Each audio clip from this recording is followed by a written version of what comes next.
I'm talking about the goods and services tax revenue collection for April 2023 at 1.87 lakh crore. Sunil, this is the बताएं नए वित्त वर्ष के पहले महीने यानी कि अप्रैल में जीएसटी कलेक्शन ने पिछले सारे रिकॉर्ड्स तोड़ दिए हैं। केंद्र सरकार की ओर से जारी आंकड़ों के मुताबिक अप्रैल में जीएसटी कलेक्शन 1,87,000 करोड़ रुपए से भी ज्यादा रहा, जो पिछले साल अप्रैल के मुकाबले। नमस्कार साथियों, आज हम लोग बात करेंगे जीएसटी और जीएसटी के कलेक्शन के बारे में। कितना रहा मार्च के महीने में जीएसटी कलेक्शन? आइए चलिए शुरू करते हैं। साथियों, जैसा कि आप सभी को पता ही होगा, जीएसटी गुड्स एंड सर्विसेज कहीं ना कहीं जब से लागू हुआ है, हमने कहीं ना कहीं बहुत सारी न्यूज़ों में भी सुना है कि आज इतना जीएसटी कलेक्शन रहा, इस महीने इतना होने का एजम्पशन लगाया गया, एस्टिमेट दिया गया है। साथियों, जैसा कि आप लोग इंडियन एक्सप्रेस के हवाले से एक न्यूज़ देख पा रहे होंगे, GST move up grow 12% to rupees 1.87 lakh crore in April, highest ever collection. इसके अलावा द हिंदू की न्यूज भी लगभग सेम सी है। Year end compliance lift GST revenue to record 1.87 lakh crore rupees in April. तो आइए चलिए जानते हैं ये जो है क्या है एग्जैक्टली, और इतना जो रेवेन्यू है वो कैसे आया, क्या है रीजंस। तो साथियों, जैसा कि मैं आप सभी को बता दूं, जो gross goods and services tax है यानी कि जीएसटी रेवेन्यू कलेक्शन, वह लगभग देखा जाए तो 12% से इंक्रीज हुआ है। 12% से इंक्रीज हुआ है अप्रैल में, और बढ़ के कितना हो गया है 1.87 लाख करोड़, जो कि सबसे ज्यादा है साथियों। 2017 के बाद जब से एग्जिस्टेंस में आया है, तब से सबसे ज्यादा कलेक्शन किया गया है मार्च 2023 में, जो कि फाइनेंशियल ईयर था हमारा कहीं ना कहीं 2022-23, उसका जो लास्ट महीना था मार्च, उसका सबसे हाईएस्ट कलेक्शन रहा है 2017 से लेकर अभी तक।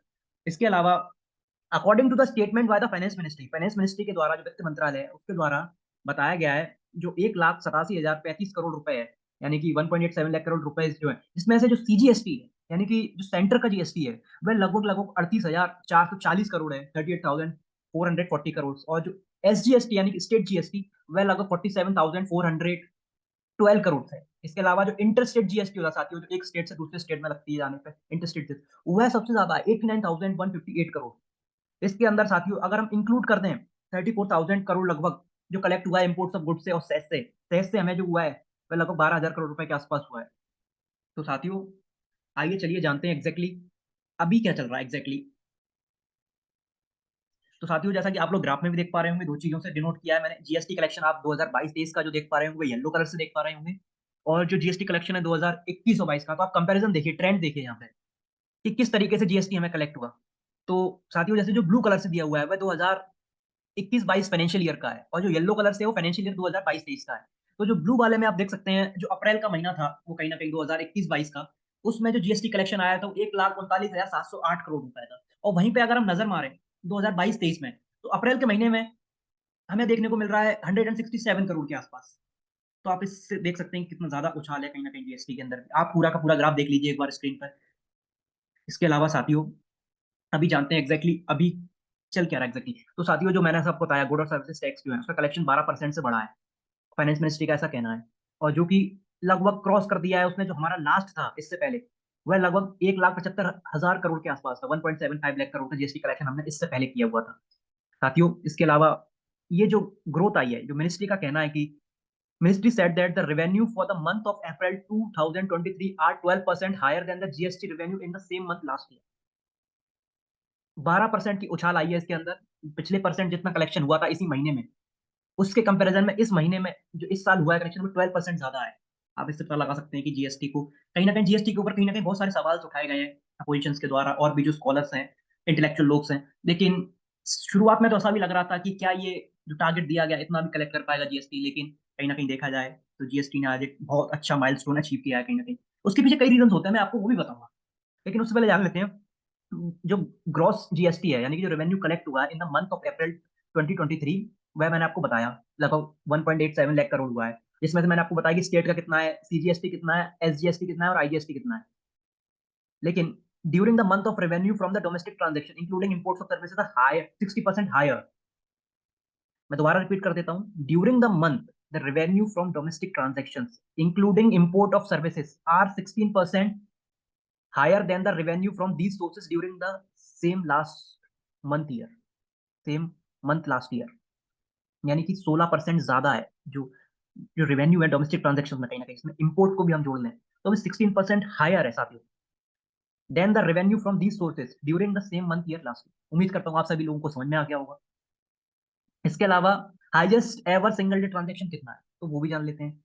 जैसा कि मैं आपको बताऊं, जो महीना अप्रैल के महीने में जो हाईएस्ट एवर टैक्स कलेक्शन हुआ था एक दिन में, 20 अप्रैल 2023 को हुआ था। वो कितना हुआ था? 68,228 करोड़, लगभग लगभग 68,000 करोड़ रुपए एक दिन में हुआ था। कितने ट्रांजेक्शन के ऊपर हुआ था 68,228 करोड़ का ट्रांजेक्शन? 9.8 लाख ट्रांजेक्शन के ऊपर।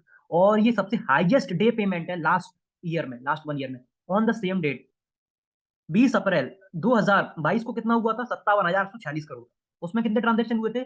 9 लाख, 9.5 लाख, 9.6 लाख ट्रांजेक्शन हुए। यानी कि 2022 अप्रैल 20 को ट्रांजेक्शन हुए थे 9.6 लाख ट्रांजेक्शन, और उसमें जो ट्रांजेक्शन में जो पेमेंट हुआ था वो कितना हुआ था, कितने रुपीस का हुआ था? वो 57,846 करोड़ का हुआ। और इसके कंपैरिजन में same year, same date next year, यानी कि 2023 20 अप्रैल को ट्रांजेक्शन, जैसा मैंने आपको बताया, 68,228 करोड़ के हुए over the transaction of 9.8 lakh crore. इसके अलावा साथियों, हाईएस्ट पेइंग स्टेट्स कौन से हैं जीएसटी के? हाईएस्ट पेइंग स्टेट कौन से हैं जीएसटी के? सबसे पहले महाराष्ट्र आता है, आप सभी को पता होगा। लगभग लगभग 27,495 लाख करोड़ रुपीस का कंट्रीब्यूशन किया है उसने अभी तक। और कर्नाटका उसके बाद दूसरे नंबर पे आता है। इसके अलावा और भी कई स्टेट्स हैं, जैसे यूपी है वगैरह है। यूपी में भी कहीं ना कहीं हमें देखा जाए तो मैन्युफैक्चरिंग स्टार्ट हुई है, तो यूपी भी काफी अच्छा कंट्रीब्यूशन कर रहा है। हरियाणा, दिल्ली और भी हमारे देश के कई सारे स्टेट्स हैं, लेकिन जो नंबर 1 और 2 पे आते हैं वो महाराष्ट्र, कर्नाटका है कहीं ना कहीं। इसके अलावा मेन रीजन क्या है इसके पीछे का बढ़ने का? What's the main reason behind the rise? क्या कारण है? तो जैसा कि मैंने आप सभी को बताया, बताऊंगा साथियों, हमारी जो इकोनॉमी है, इकोनॉमिक एक्टिविटीज कहीं ना कहीं बूम हुई, इंक्रीज हुई है, इंप्रूव हुई है और रिकवरी हुई है after the second wave of कोविड-19। कोविड-19 का जो सेकंड वेव आया था 2021 अप्रैल के आसपास में, उसके बाद से कहीं ना कहीं देखा जाए तो इकोनॉमी के अंदर बूम आया है दोबारा से। इन्वेस्टमेंट्स भी आया है और सरकार कहीं ना कहीं अच्छी अच्छी स्कीम्स भी लेके आई है। इसके अलावा बजट के अंदर भी बहुत सारी चीजें एलोकेट की गई हैं, और क्या कहते हैं, रिकवरी बहुत अच्छे से की है सेकंड वेव के बाद। इसलिए इकोनॉमिक एक्टिविटीज का बढ़ना कहीं ना कहीं एक अच्छा संकेत है जीएसटी कलेक्शंस के लिए। जीएसटी कलेक्शंस बढ़ेंगे अगर इकोनॉमिक एक्टिविटीज बढ़ेंगी तो।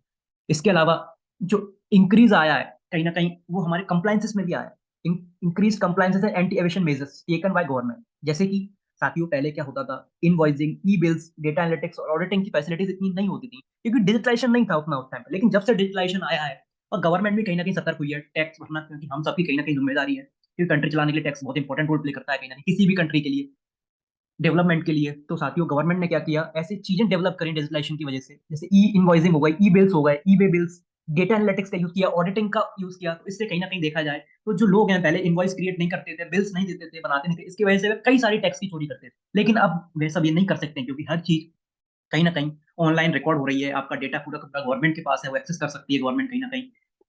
तो ये एक बहुत अच्छी बात हुई है कहीं ना कहीं देखा जाए साथियों। इसके अलावा और भी कई फैक्टर्स हैं जो सरकार ने लिए हैं और हमें वो भी जानने चाहिए एग्जैक्टली exactly। इसके अलावा जो हायर टैक्स कलेक्शंस है फ्रॉम द सेक्टर, कौन कौन से टैक्सेस हमें हायर कलेक्शंस मिले हुए हैं? तो ऑटोमोबाइल सेक्टर ने कहीं ना कहीं बहुत अच्छा कलेक्शन दिया है। इसके अलावा कंज्यूमर ड्यूरेबल्स है, एफएमसीजी है, फास्ट मूविंग कंज्यूमर गुड्स कहते हैं उनको, एफएमसीजी गुड्स को। आईटी एंड ई कॉमर्स है, इन सब ने कहीं ना कहीं बहुत अच्छा क्या कहते हैं कंट्रीब्यूशन दिया है। इसके अलावा इन लोगों ने काफी अच्छी ग्रोथ दिखाई है। जैसा कि मैं बताऊं, अगर इनकी अच्छी ग्रोथ होगी, डिमांड होगी, तो कहीं ना कहीं इकोनॉमी यानी कि सही से ग्रो कर रही है।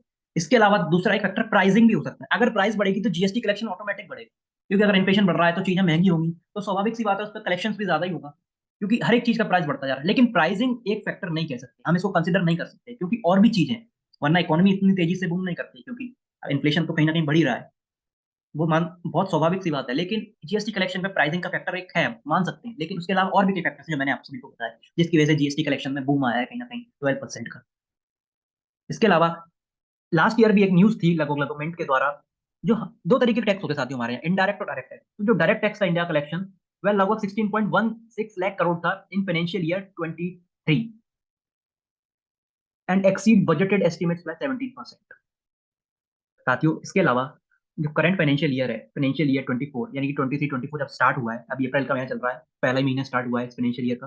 तो जो सेंटर है यानी कि उसने एक्सपेक्ट किया है कि जो कलेक्शन होगा जीएसटी से वह 9.56 लाख करोड़ का तो होना ही चाहिए। इतना शेयर तो जीएसटी का होना ही चाहिए फाइनेंशियल ईयर 2022 और वो सॉरी माफ कीजिएगा 2023-24 के लिए, फाइनेंशियल ईयर 24 फिक्शल ईयर भी कहते हैं उसको। तो उसका कलेक्शन लगभग लगभग जो चंक है जीएसटी का वो इस साल के अंदर 9.56 लाख करोड़ का तो होना ही होना चाहिए, and 12% rise over the FY 23 collections. उम्मीद करता हूं आप सभी लोगों को ये घटनाक्रम समझ में आया होगा। इसके अलावा एक चीज मैं और ऐड करना चाहूंगा यहाँ पे आप सभी को दिखाने के लिए। एक न्यूज आई थी, 3 cheers for Indian economy in April. अभी की खबर है साथियों। इसमें जैसे मैंने आपको बताया, पहला तो यही था, highest ever GST collection. Highest ever GST collection की तो मैंने अपन ने बात कर ली। 1.75 लाख करोड़ का जो लैंडमार्क था कहीं ना कहीं, उसको फर्स्ट टाइम एवर क्रॉस करके अब 1.87 लाख करोड़ हाईएस्ट हो चुका है सिंस 2017, 2017 से, जब से जीएसटी एग्जिस्टेंस में आया है। उसके अलावा दूसरा जो था, पहला चीयर तो ये हो गया हाईएस्ट एवर जीएसटी कलेक्शन। दूसरा चीयर ये है साथियों, domestic air traffic at all time high. इसका मतलब क्या? मतलब ये कि 30 अप्रैल को सरपास कर दिया अपने प्री कोविड एवरेज को डोमेस्टिक एयर ट्रैफिक में। यानी कि कोविड से पहले जो लोग ट्रेवल करते थे एक दिन में, उस लेवल को वापस से सरपास कर दिया गया है। यानी कि अब एक दिन में लोगों ने, एक सिंगल डे में लोगों ने, संडे का दिन था वो, उसमें ट्रेवल किया 4,56,082 पैसेंजर्स ने फ्लाई किया एक सिंगल डे में, इन अ सिंगल डे। तो ये कहीं ना कहीं बहुत इंपॉर्टेंट और माइलस्टोन है कहीं ना कहीं, क्योंकि हमने प्री कोविड एवरेज जो था उसको सरपास कर दिया। जैसा कि मैं पढ़ के सुना देता हूँ आपको। The air traffic touched in all time high on April 30, surpassing the pre-COVID average by 4,56,082 passengers flew in a single day on Sunday. That is a domestic air traffic is all time on high that we can see. This is one of a good milestone, good achievement. देख सकते हैं साथियों आप लोग। इसके अलावा तीसरा क्या था, manufacturing PMI at 4 month high. इसका मतलब क्या, S&P global India manufacturing purchase managers index, जैसे कि PMI है, इसका मैंने फुल फॉर्म बताया, मैन्युफैक्चरिंग परचेजिंग मैनेजर्स इंडेक्स ने अप्रैल में बताया, in April rose to 57.2 in April from 56.4 in the month before. इसका मतलब क्या? इसका मतलब ये कि साथियों, अगर किसी भी मैन्युफैक्चरिंग में अंदर अगर 50 से ऊपर है, तो वह कहीं ना कहीं बताया जाता है, एक साइन होता है, कहीं ना कहीं देखा जाए कि इकोनॉमी बहुत अच्छे से ग्रो कर रही है, मैन्युफैक्चरिंग सेक्टर भी। और अभी तो 57.2% है, यानी कि पिछले महीने से भी कुछ पॉइंट ज्यादा, यानी 56.4 था, 57.2% है। उम्मीद करता हूं आप सभी लोगों को ये आर्टिकल समझ में आया होगा, कहीं ना कहीं ये घटनाक्रम समझ में आया होगा। बने रहिए और भी खबर पर चर्चा करने के लिए हमारे साथ। तब तक के लिए धन्यवाद।